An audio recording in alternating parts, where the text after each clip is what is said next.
बहरहाल चलिए आगे बढ़ते हैं और अब बात करते हैं चुनावी राज्य मध्य प्रदेश की। जी हां, एक हफ्ते बाद विधानसभा चुनाव है। आज मेरी मध्य प्रदेश में बीजेपी के एक बड़े नेता से बात हुई। चुनाव नजदीक है तो उनका शेड्यूल काफी बिजी था। चुनावी तैयारियों से होते होते बात नतीजे पर आई। वो बहुमत को लेकर पूरी तरह आश्वस्त दिखे। मैंने वजह पूछी तो एक सुर में कई समीकरण उन्होंने गिना दिए। उनकी दलीलों में कई ऐसी बात थी जिस पर विरोधाभास हो सकता है, लेकिन मेरा दिमाग एक आंकड़े पर टिक गया।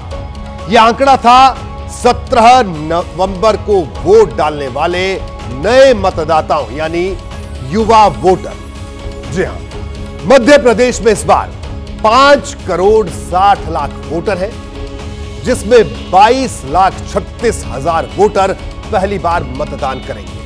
नए वोटरों का यह आंकड़ा कुल वोटर के 4% के आसपास है, यानी मध्य प्रदेश में 4% नया वोटर है। 4% वोटर मध्य प्रदेश के चुनाव में कोई छोटा मोटा आंकड़ा नहीं है। हकीकत यह है कि यही 4% वोटर जिधर चले जाएंगे उसकी सरकार बन जाएगी। इसके लिए आपको 2018 के नतीजों को गौर से देखना होगा। ये नतीजे बड़ी कहानी बयां कर रहे हैं।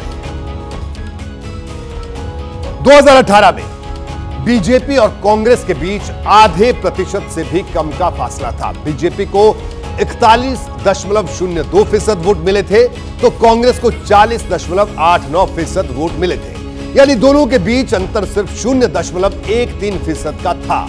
और इसी मामूली अंतर ने कांग्रेस को बीजेपी से ऊपर खड़ा कर दिया था। यही वजह भी थी कि कांग्रेस सरकार बनाने में कामयाब उस वक्त हो गई थी। तस्वीर यहीं से साफ होती है। अगर पिछले चुनाव में दोनों पार्टियों को लगभग बराबर वोट मिल रहे थे तो मध्य प्रदेश का नया वोटर ही इस बार सरकार तय करने जा रहा है।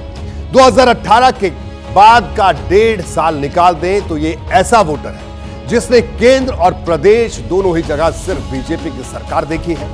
मोदी और शिवराज के काम करने का तरीका महसूस किया है। यही वजह है कि पीएम मोदी मध्य प्रदेश में जहां भी चुनावी सभा कर रहे हैं, नए मतदाताओं को रिझाने की पूरी कोशिश वो कर रहे हैं। एमपी के हमारे नौजवान जो पहली बार वोट डालने जा रहे हैं, उनसे मैं खास आग्रह करूंगा, आप अलर्ट रहिए, क्योंकि आपने उनका राजकाज देखा नहीं है। जब आप 8-10 साल के थे तब वो थे यहां। जरा अपने परिजनों को पूछना, अपने बुजुर्गों को पूछना, माता पिता को पूछना कि उस समय क्या हाल था, तो आपकी आंखें फट जाएगी। ये कैसा मध्य प्रदेश बना करके रखा था। जनता ने हाथ जोड़ करके कहा भागो यहां से। तो प्रधानमंत्री के भाषण से भी साफ है कि इस 4% वोटर को लेकर किस तरह से भारतीय जनता पार्टी जोर लगा रही है। ऐसा नहीं है कि नए वोटर पर सिर्फ बीजेपी की ही नजर है। कांग्रेस के जिला दफ्तरों में नए वोटर को रिझाने की अलग से तैयारी हो रही है। आंकड़े बताते हैं कि मध्य प्रदेश में 39 लाख के करीब युवा ऐसे हैं जो बेरोजगार हैं और नौकरी का वादा देकर कांग्रेस इन्हीं नए वोटर को अपने पाले में लाना चाहती है। करोड़ों लोगों का देश, लाखों करोड़ों युवा हैं, इतनी ऊर्जा है, इतनी शक्ति है, मगर इन युवाओं को रोजगार क्यों नहीं मिलता? बीजेपी और कांग्रेस दोनों समझ चुके हैं कि युवाओं को अपने साथ जोड़ लिया तो मध्य प्रदेश की जीत आसान हो जाएगी। दोनों दलों की तैयारी बताती है कि वो युवाओं को लेकर कितनी मुस्तैद है। जी हां, बीजेपी ने अब तक 23,000 ग्राम पंचायतों में 15,000 से ज्यादा युवा चौपाल कार्यक्रम आयोजित किए हैं, तो कांग्रेस के नेता हर चुनावी मंच से सरकारी नौकरी के वादे किए जा रहे हैं। इनसे साफ है कि किस तरह से युवा वोटर को लुभाने की कोशिश हो रही है। मध्य प्रदेश के चुनावी समर में सियासी दलों की नजर युवाओं पर है और दूसरी महिलाओं पर भी। प्रदेश में शिवराज सरकार ने महिलाओं के लिए तमाम योजनाएं शुरू की हैं।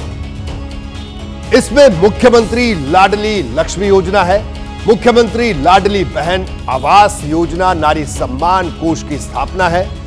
मुख्यमंत्री महिला सशक्तिकरण योजना भी है। उदिता योजना है,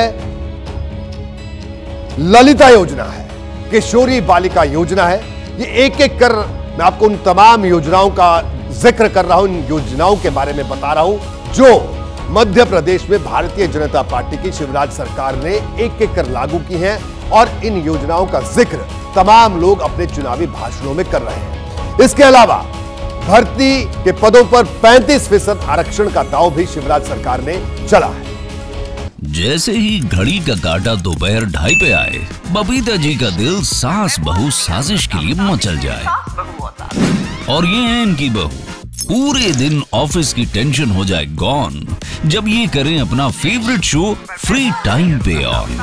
इनकी तरह आप भी देखिए अपना फेवरेट शो अपने टाइम पर और डाउनलोड कीजिए एबीपी लाइव ऐप अपने स्मार्ट टीवी पर।